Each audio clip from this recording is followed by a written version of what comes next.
sebelum kita lanjut ke acara selanjutnya, lebih dahulu saya akan memberikan pantun. Makan nasi dengan sambal terasi, tidak lupa pakai sayur daun katut. Kepada Bapak Ibu guru sekalian, Assalamualaikum warahmatullahi wabarakatuh.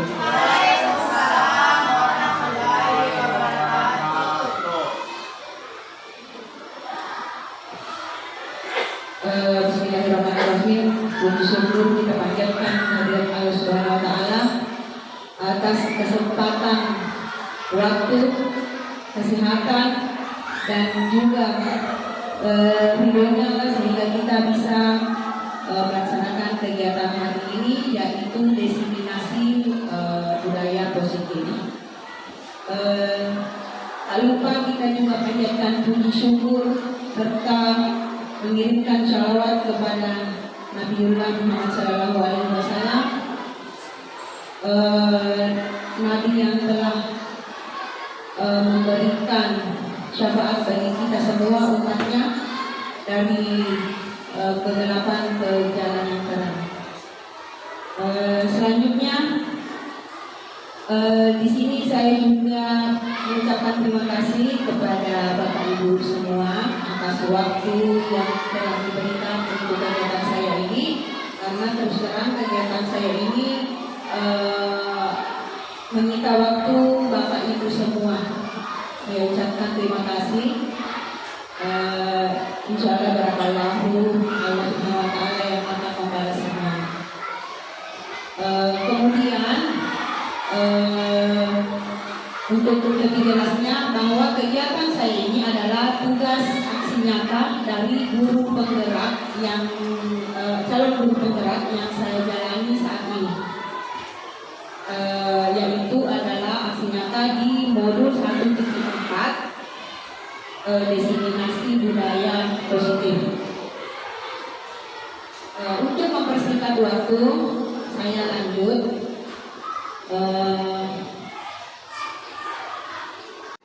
Ini adalah salah satu contoh selebihnya restitusi yang saya terapkan di kelas saya. Ya, ceritanya ini Anak Rizal terlambat pada hari Senin, sedangkan dia bertugas piket. Nah, pendekatan yang saya lakukan di sini adalah pendekatan segitiga restitusi. Saya tidak menyalahkan Anak Rizal atas kesalahannya. Saya hanya mengarahkan Anak Rizal untuk mencari solusi. Solusi apa yang harus kita lakukan supaya dia tidak terlambat lagi? Karena dia terlambat, alasannya karena dia terlambat bangun karena main HP. Jadi saya menyuruhnya mencari solusi sendiri, apa yang bisa Anda bisa lakukan supaya dia bisa tidak terlambat lagi ke sekolah. Dan ternyata dia sendiri yang menemukan solusi itu dan mengatakan bahwa saya tidak akan main HP lagi pun sampai tengah malam supaya saya bisa bangun pagi. Nah, itu adalah solusi yang Anak Rizal sendiri dapatkan. Dan di sini saya tidak memberikan, saya tidak menyalahkan, tidak memarahi, supaya Anak Rizal merasa dihargai, supaya Anak Rizal merasa dihormati sebagai sosok manusia yang bertanggung jawab atas kesalahan yang dia perbuat sendiri.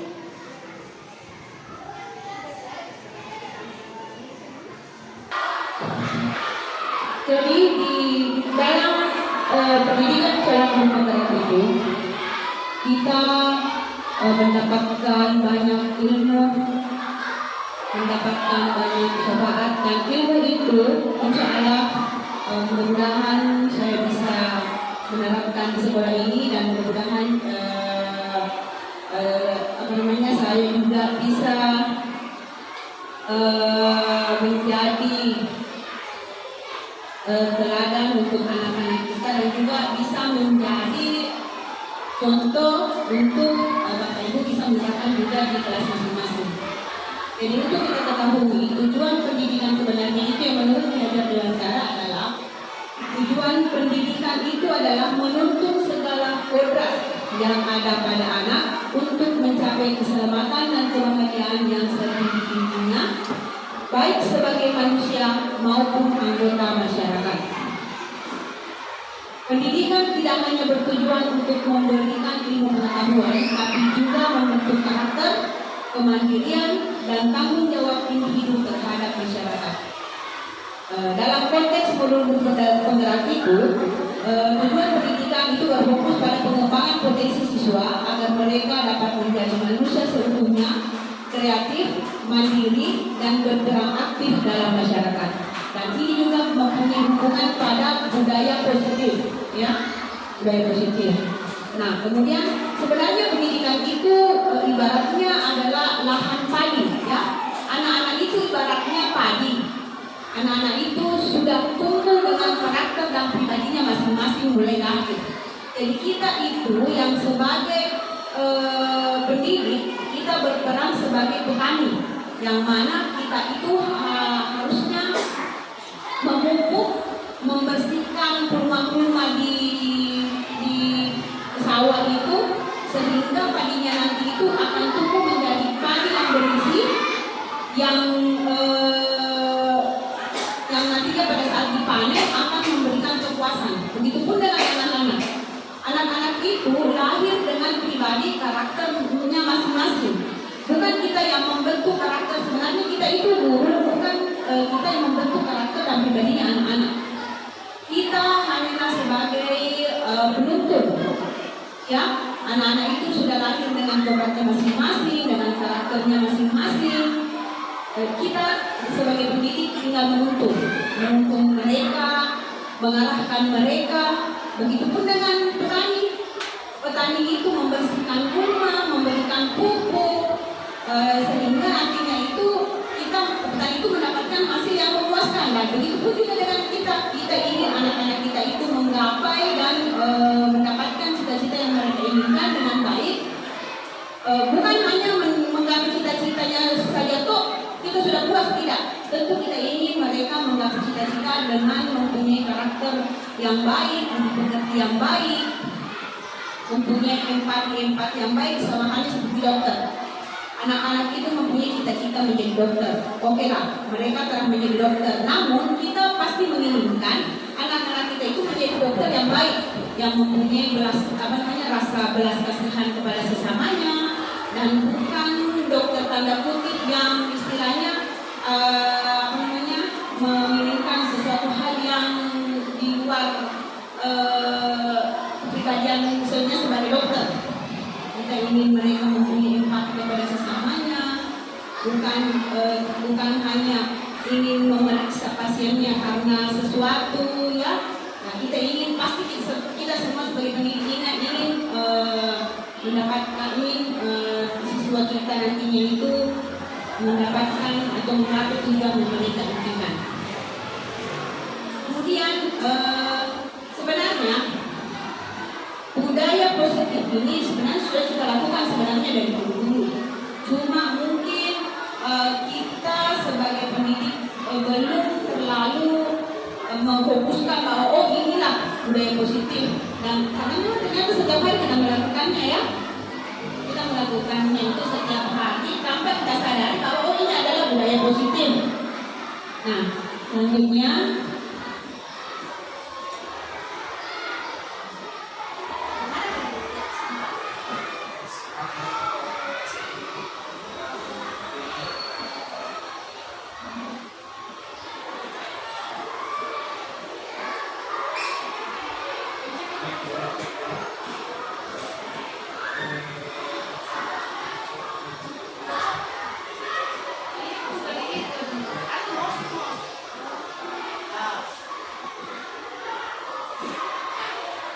budaya positif. Apakah itu budaya positif? Mungkin ada bapak atau ibu guru yang mempunyai pandangan tentang budaya positif. Budaya positif itu apa? Siapa yang bisa, teman-teman rekan sejawat yang bisa menjelaskan sedikit apa itu budaya positif? Ya, budaya positif adalah suatu suasana atau iklim atau keadaan, ya, yang diciptakan dalam suatu oleh lingkungan seperti lingkungan sekolah, lingkungan keluarga, lingkungan komunitas yang didasarkan pada nilai-nilai positif. Ya, kita saling menghormati dan perilaku yang membangun. Nah, ini adalah suasana di mana setiap manusia, setiap individu itu merasa dihargai, didukung, ya, serta memiliki kesempatan untuk berkembang secara optimal. Ya. Jadi budaya positif ini adalah budaya-budaya yang dikembangkan boleh menurut keyakinan daerah masing-masing. Itu tidak khusus, yang umumnya itu kan istilahnya berdasarkan nilai-nilai positif, ya, nilai-nilai positif yang mana yang harus dimiliki oleh setiap anak. Nah, setiap anak itu memiliki nilai-nilai positif pada dirinya, hingga kita mengasah, membentuk dan menunjukkan nilai-nilai apa yang ada pada dirinya. Karena kadang kalau kamu kasihnya itu mereka belum tahu bahwa ini yang baik, ini yang buruk. Mereka belum bisa membedakan antara baik dan buruknya suatu peristiwa. Ya, jadi budaya positif secara umum adalah suatu suasana atau keadaan yang diciptakan oleh lingkungannya itu sendiri.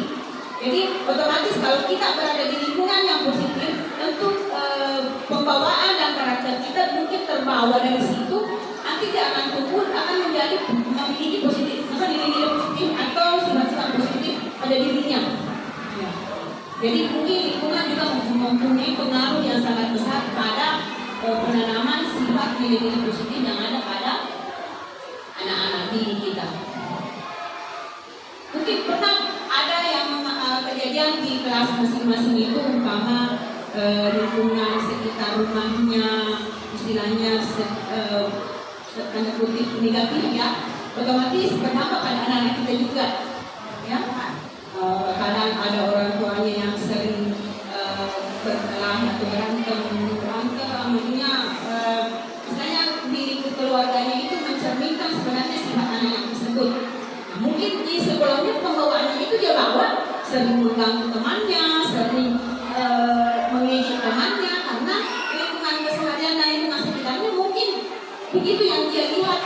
Karena anak-anak itu meniru, mencontoh apa yang ada di sekitarnya dan apa yang ada di lingkungannya. Nah, ciri-ciri budaya positif di sekolah. Ini kita khusus di sekolah, ciri-ciri budaya positif di sekolah itu adalah saling menghormati, di mana saling menghormati itu terjalin antara siswa dan guru, rekan guru dengan rekan guru, kemudian kepala sekolah dengan guru, serta rekan-rekan PJK yang lain, ya.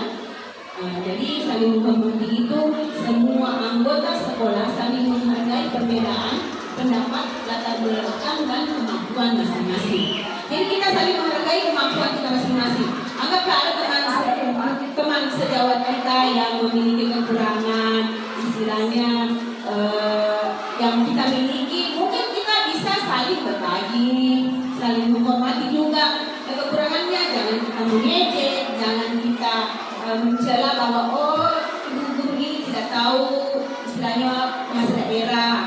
Kalau di dalam kelasnya dia selalu memberikan saja tugas anak-anak, karena ternyata dia tidak tahu bahasa daerah. Nah, itu juga sebenarnya nilai-nilai negatif yang sebenarnya dimiliki oleh guru, ya. Dan itu harus kita singkirkan, ya, karena itu sangat tidak mencerminkan kita sebagai pendidik.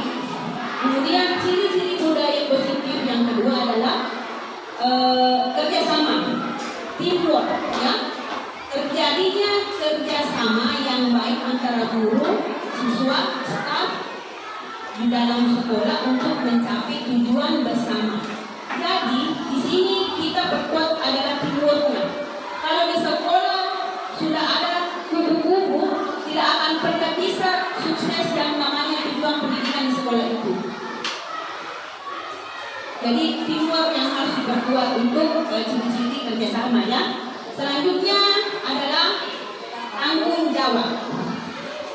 Setiap individu bertanggung jawab atas tindakannya dan turut serta dalam memelihara lingkungan sekolah. Nah, untuk kita ketahui bersama adalah tanggung jawab adalah sifat budaya, sifat positif yang harus kita miliki setiap insan manusia ya. Karena apa? Apa-apa yang kita lakukan adalah kita juga harus bertanggung sendiri. Belum tentu, tidak mungkin kita yang melakukan, teman kita yang istilahnya mendapatkan akibatnya. Tentu kita sendiri yang akan mempertanggungjawabkan apa-apa yang telah kita lakukan atau apa-apa yang telah kita berbuat ya. Kemudian disiplin positif. Disiplin diterapkan dengan cara positif dan membangun bukan dengan hubungan yang bersifat menjatuhkan. Nah ini juga paling penting ya. Disiplin positif itu adalah penerapan suatu nilai-nilai budaya yang mana mencerminkan bahwa janganlah kita, apabila ada teman kita yang mendapatkan musibah atau berbuat salah, janganlah kita memojokkan mereka, karena mereka akan lebih down apabila kita memojokkan sifat atau perbuatannya. Marilah kita memberikan syukur apabila ada teman kita mendapat musibah atau masalah. Marilah kita sama-sama mensyukurnya. Marilah kita sama-sama memberikan dukungan, motivasi kepadanya, ya, supaya dia bisa bangkit kembali, bisa membangun emosinya kembali, bisa membangun kepercayaan dirinya kembali, ya, untuk disiplin positif. Kemudian komunikasi yang terbuka, ya. Jadi sebenarnya ya semua dari ciri-ciri budaya positif ini sebenarnya harus kita miliki, harus kita berbuat untuk kita miliki dan untuk kita tanamkan dalam pribadi kita sebagai pendidik. Komunikasi yang terbuka ya, terdapat saluran komunikasi yang terbuka antara semua anggota sekolah untuk menyampaikan pendapat dan masukannya. Contoh, apabila ada unek-unek di dalam hati kita, ya, ada baiknya kita ungkapkan. Jangan kita berbicara di belakang, kemudian kita menyalahkan seseorang. Oh ini yang bilang, tidak ya. Nah, kemudian ada juga yang istilahnya pendam di dalam hati, yang menjadi nanti bumerang di dalam hatinya. Ungkapkan umpama, kenapa ini kepala sekolah tidak pernah membagikan spidol, sudah habis spidol ke sekolah di dalam kelas dan tidak pernah dibagikan lagi ini. Nah, ungkapkan. Kita bisa sharing dengan teman-teman. Ayo kita ke ruang kepala sekolah, kita bicara terbuka, bicara enam mata bahwa bagaimana baiknya pun kalau setiap bulan sudah dibagikan supaya istilahnya pembelajaran lancar. Bagaimana umpama kalau pada saat ini sementara memberi makan kepada anak-anak habis lagi isinya spidol, terganggu lagi pembelajarannya anak-anak, ya. Itu contoh kecil ya. Lanjut, apresiasi dan penghargaan. Nah, peserta dan usaha positif setiap individu diakui dan dihargai. Nah, di sini kita berperan sebagai pensupport, Ada teman kita yang mendapatkan penghargaan, mari kita support. Jangan kita lagi yang mensupport teman lain untuk mencibirnya bahwa ada C01-nya sehingga dia bisa istilahnya dipanggil untuk sekolah untuk kegiatan-kegiatan ini lah, ya. Nah, sama halnya sama halnya yang terjadi pada saya sekarang ini, ya. Terima kasih banyak atas supportnya, ya. CGP ini adalah tujuan semua guru dan alhamdulillah tidak berbangga diri. Sebenarnya ini sama sekali tidak berbangga diri ya. Untuk saat ini di sekolah kita baru saya yang masuk lolos untuk CGP dan itu saya sangat bersyukur. Karena apa? Karena itu adalah syukur dan dukungan dari teman-teman semua. Ini juga sudah merupakan bentuk syukur dari rekan-rekan guru dengan memberikan waktunya, memberikan supportnya kepada saya untuk melaksanakan kegiatan diseminasi ini. Kemudian fokus pada solusi. Masalah yang muncul dihadapi dengan mencari solusi bersama, bukan dengan saling menyalahkan. Ya, seperti tadi, apabila ada masalah, janganlah tidak saling menyalahkan bahwa oh ini yang bilang, padahal dia yang mengatakan. Nah, di situ juga kita bisa menjadi suatu jaminan budaya positif, ya. Kemudian lingkungan yang inklusif, ini yang paling penting. Apabila kita berada di lingkungan yang tidak menyenangkan, kegiatan kita tidak akan bisa terlaksana dengan baik. Apabila lingkungan sekitar kita ribut, bising, tentu proses pembelajaran di dalam kelas tidak bisa terlaksana dengan baik. Contoh halnya yang pernah terjadi di kelas bawah, ya, sebelum tempat pencucian mobil itu pindah, ya, pasti ibu bapak guru merasa terganggu dengan suara-suaranya, dan itu jelas sangat mengganggu proses belajar mengajar kita di dalam kelas. Jadi kita harus berada di lingkungan yang inklusif, lingkungan yang bisa menjadikan kegiatan kita berjalan lancar. Ya. Iya nak.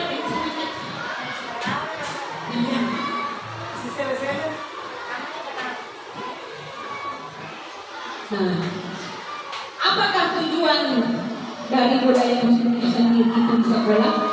Mungkin Bapak Ibu bisa lihat di atas bahwa tujuan dari budaya positif itu adalah meningkatkan prestasi akademik anak didik kita, kemudian mengembangkan karakter mereka masing-masing, kemudian menciptakan iklim sekolah yang kondusif, kemudian meningkatkan hubungan antar warga anggota sekolah, dan mencegah terjadinya masalah disiplin. Ya. Di sini yang paling penting adalah mengembangkan karakter. Budaya positif itu membantu siswa mengembangkan karakter positif mereka seperti kejujuran, tanggung jawab, dan empati. Seperti yang saya katakan tadi bahwa karakter anak itu sudah dimiliki dari lahir, tinggal kita mengasah dan menuntunnya sehingga dia menjadi manusia seutuhnya yang bisa beradaptasi dengan lingkungan sekolah dan lingkungan masyarakatnya. Oh iya, Bapak Ibu guru yang saya hormati, bentuk budaya positif itu di pendidikan guru penggerak ini ada 7 konsep, ya. Konsep pertama itu adalah perubahan paradigma belajar, disiplin positif, disiplin positif, kemudian dasar manusia, motivasi perilaku manusia, restitusi posisi kontrol guru, keyakinan kelas, dan segitiga restitusi. Jadi ke-7 konsep ini sangat berhubungan erat dengan budaya positif. Nah, kita ke konsep pertama, yaitu perubahan paradigma belajar.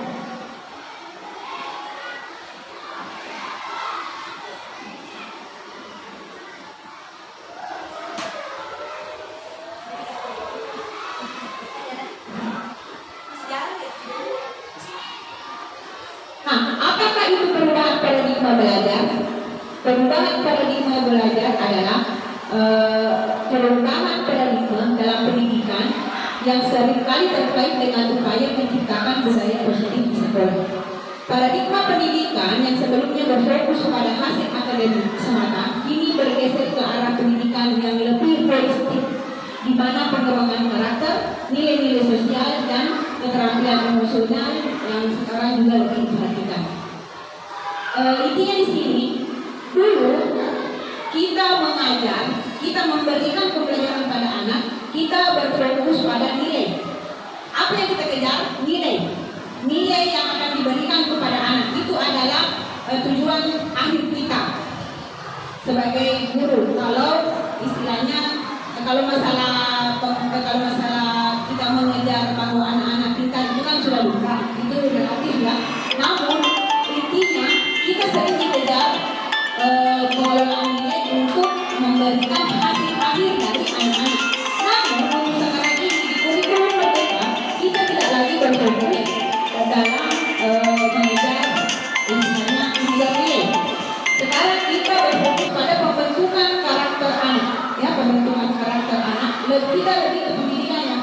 ya, di mana kita mengejar nilai akhirnya itu kita ingin melihat anak-anak kita memiliki karakter yang bagus, yang kuat.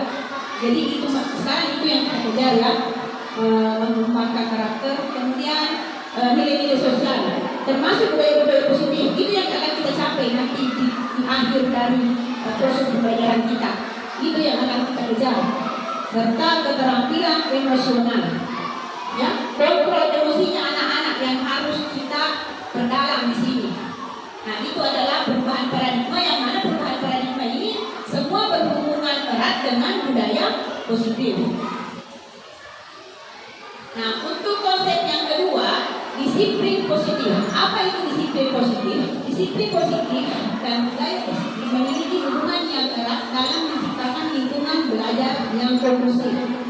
Disiplin positif adalah pendekatan yang mendorong siswa untuk bertanggung jawab atas perilakunya melalui penghargaan, komunikasi yang baik, dan pembelajaran dari kesalahan tanpa hukuman keras.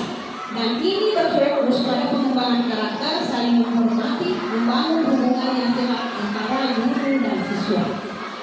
Nah, poinnya di sini, apabila kita sebagai guru atau pendidik memberikan hukuman kepada anak, usahakan janganlah kita memberikan hukuman yang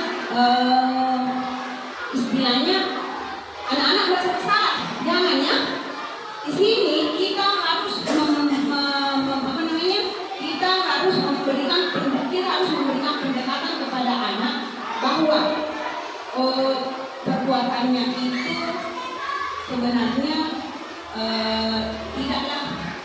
janganlah menjadi beban kepada dia, supaya dia tidak mendapatkan tekanan batin yang terlalu besar apabila dia merasa bahwa kesalahan saya itu terlalu fatal.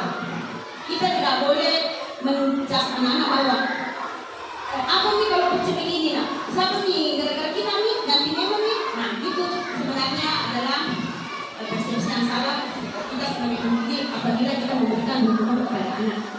Ya, artinya itu akan memberikan suatu jarak kepada antara kita dan anak-anak. Anak-anak bisa jadi membenci kita, anak-anak bisa jadi infil dengan budaya kita masih mengajar, karena pasti dia masih lulus kami ya. Jadi di sini dia membangun hubungan yang sehat antara guru dan siswa. Kita memposisikan diri kita sebagai teman kepada anak-anak kita. Kadang-kadang kita memposisikan diri sebagai orang tua, dan kadang-kadang pula kita memposisikan diri sebagai guru atau pendidik. Kemudian untuk konsep yang ketiga, yaitu kebutuhan dasar manusia. Nah, hubungan antara kebutuhan dasar manusia dan budaya positif sangat erat. Kebutuhan dasar manusia seperti rasa aman, dihargai, dan diakui menjadi fondasi dalam menciptakan lingkungan yang mendukung perkembangan individu. Ketika kebutuhan dasar ini terpenuhi, individu cenderung berlaku positif dan produktif. Nah, untuk kebutuhan dasar manusia ini, kita dalam penerapan budaya positif di kebutuhan dasar manusia ini, kita tidak boleh terlalu menakut-nakuti anak. Ya, kita berikan rasa aman, walaupun dia berbuat salah, namun di situ kita istilahnya mendampingi mereka bahwa perbuatan kamu itu salah, perbuatan kamu itu tidak benar. Tapi bukan berarti guru ini menghukum kamu. Nah, kalau kita memberikan pendekatan seperti itu, anak-anak akan merasa nyaman, anak-anak akan merasa aman, anak-anak akan merasa dihargai. Ya, tidak langsung mengecas mereka, tidak langsung memarahi mereka. Jadi otomatis dia akan merasa diakui, merasa nyaman, merasa dilindungi. Ya, ini untuk kebutuhan dasar manusia. Ada 5 kebutuhan dasar manusia. Kebutuhan fisiologis yaitu makanan, air,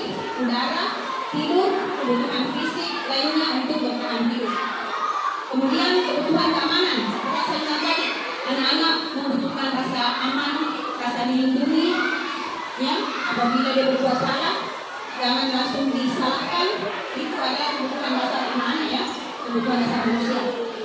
Ketiga adalah kebutuhan sosial, hubungan dengan orang lain seperti cinta, persahabatan, dan rasa memiliki. Ini merupakan kebutuhan dasar yang personal, ya. Kemudian kebutuhan penghargaan, kebutuhan yang merasa ingin diakui, memberikan rasa percaya diri dan penghargaan dari orang lain. Kemudian kebutuhan aktualisasi diri, yang mana adalah pencapaian potensi penuh, pengembangan diri dan kreativitas. Itu adalah kebutuhan dasar. Yang terakhir adalah kebutuhan aktualisasi sendiri, ya. Di sini juga kita bisa, di sini juga kebutuhan dasar anak-anak ini, di sini kita bisa menggali potensi-potensinya.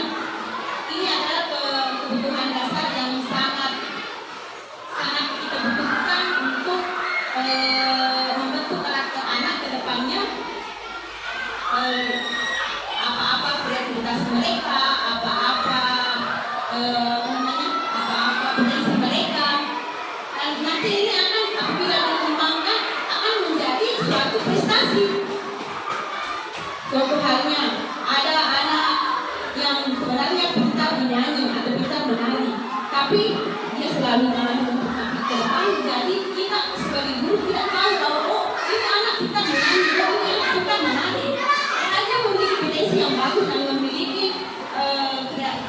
kreativitas menari yang bagus. Nah, jadi banyak sebenarnya berantai sebenarnya perusahaan ini untuk mengetahui kreativitas anak ini. Pada awal pembelajaran mungkin bagusnya kita memberikan asesmen kognitif, ya, asesmen awal. Di situ juga kita bisa mendapatkan di situ juga kita bisa mendapatkan kebutuhan dasar anak tersebut bahwa oh ini pintar menyanyi, ini pintar menari. Selain saling bersangkut paut semua, ya.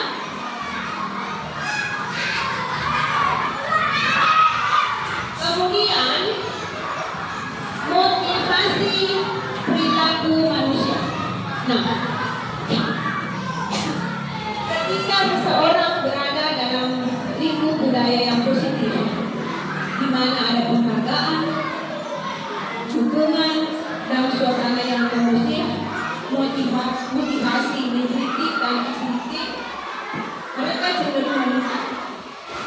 Sama seperti yang saya jelaskan tadi, bahwa apabila anak berada di industri, mereka akan mempunyai dasar-dasar nilai-nilai pribadi yang positif juga. Jadi tergantung dengan lingkungannya, ya. Namun tidak menutup kemungkinan ada lingkungan yang negatif, tapi anak itu mempunyai nilai-nilai yang positif. Tidak menutup kemungkinan. Ya, jadi disitulah kita sebagai guru harus memiliki indera keenam atau memiliki dasar-dasar penilaian kepada anak tersebut. Bahwa walaupun lingkungannya agak sedikit negatif, ternyata anak ini mempunyai nilai-nilai pribadi yang positif dan nilai-nilai karakter yang bagus. Budaya positif memupuk perasaan diterima, dihargai, dan didukung, yang pada gilirannya mendorong individu untuk berperilaku lebih baik dan lebih produktif. Jadi apabila anak-anak ini merasa dihargai, merasa nyaman pada lingkungannya, dia akan lebih produktif atas apa yang akan dikejarnya.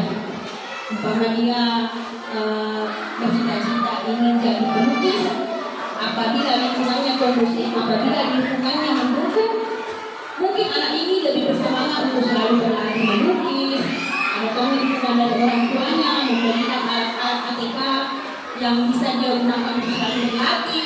Nah, bisa jadi anak-anak ini akan lebih produktif, ya. Itu maksud saya. Posisi kontrol guru. Nah, hubungan antara posisi kontrol guru dengan budaya positif terletak pada bagaimana guru mengelola otoritas dan interaksi di kelas, ya. Ketika guru menggunakan pendekatan kontrol yang berrelasi siswa seperti memberikan kesempatan untuk berpartisipasi aktif, mengembangkan kemandirian, menumbuhkan rasa tanggung jawab dan budaya positif di kelas cenderung terbentuk. Di sini posisi kontrol guru itu sangat berperan penting dalam penanaman karakter pada anak untuk menerapkan budaya positif ini, ya.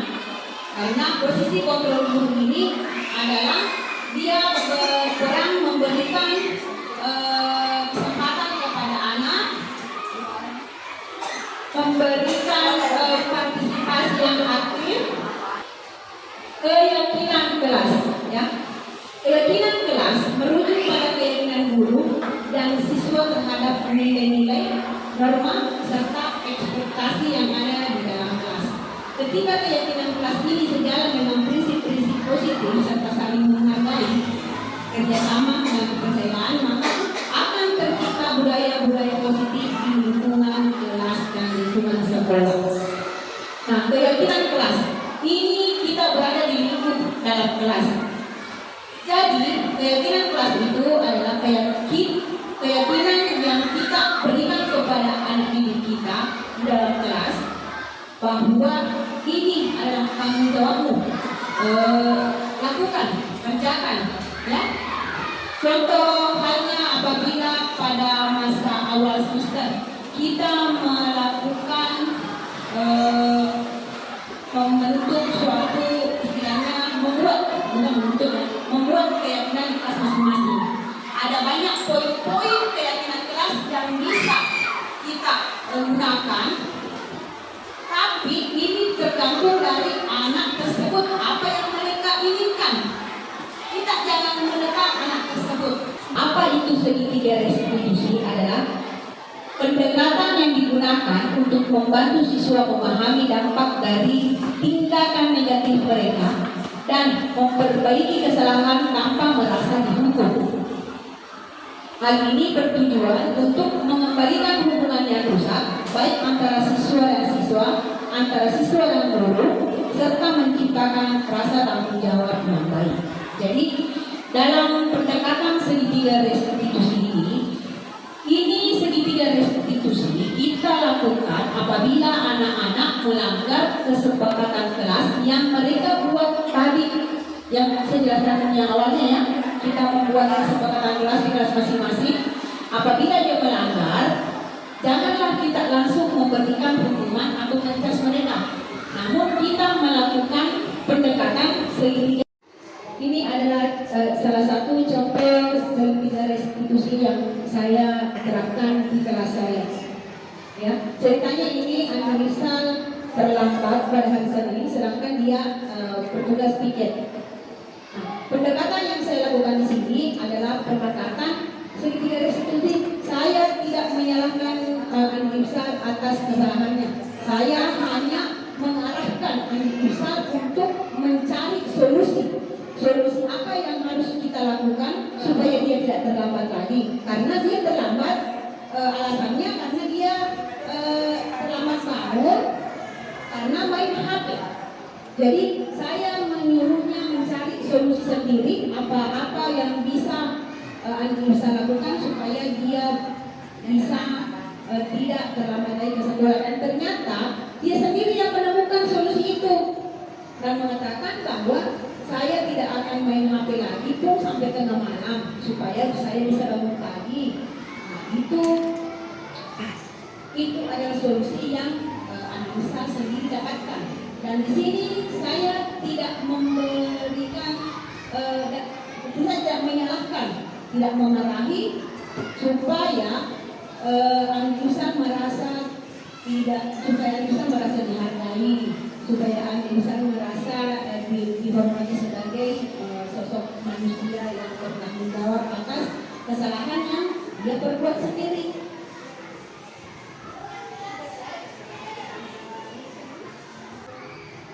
Kita kembali ke budaya positif.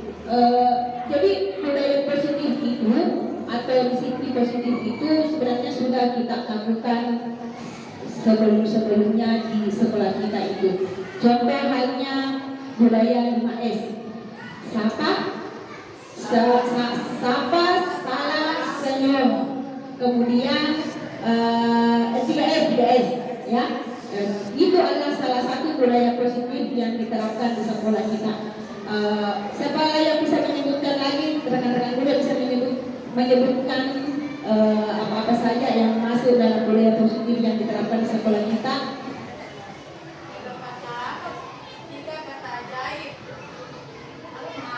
Maaf, tolong, permisi, betul. Salat duha juga, kalau pemeriksaan pagi ya, pemeriksaan pagi juga merupakan budaya positif yang kita terapkan di sekolah kita, ya. Kemudian seperti apa namanya itu, kalau mengedarkan celengan itu juga termasuk budaya positif ya. Itu penerapan budaya positif yang dilakukan di sekolah kita. Jadi poin-poin budaya positif itu sangatlah banyak yang bisa kita terapkan di sekolah kita. Yang mana kerja bakti juga, ya, kerja bakti, karena itu adalah kerjasama yang kuat, kita membangun karakter kerjasama kepada anak-anak. Jadi kita sebagai guru itu harus betul-betul menanamkan karakter kepada anak-anak kita, budaya-budaya positif, budaya-budaya yang bisa membentuk karakter mereka menjadi anak masa depan yang bisa membanggakan kita sebagai pendidiknya. Jadi sedikit pesan, bukannya sedikit pesan untuk saya pribadi dan untuk rekan-rekan guru, bahwa marilah kita dengan tulus dan ikhlas, bukan memberi ilmu, bukan memberikan waktu dan bukan memberikan materi kepada anak-anak kita, tapi marilah kita memberikan pendekatan yang inklusif kepada anak-anak kita, memberikan pendekatan yang positif, memberikan pendekatan yang membuat mereka merasa nyaman, merasa dihargai, merasa dihormati, walaupun kenyataannya kita lebih tua dari mereka, tapi anak-anak sebenarnya itu butuh merasa dihargai, butuh merasa dihormati, butuh merasa disayangi. Karena apa? Mungkin di antara anak-anak kita ada yang kekurangan kasih sayang di rumahnya dan dia mendapatkan kasih sayang di sekolahnya, dan itu bisa membangun semangat dan inovasi kepada anak-anak kita yang tersebut untuk bisa menjadi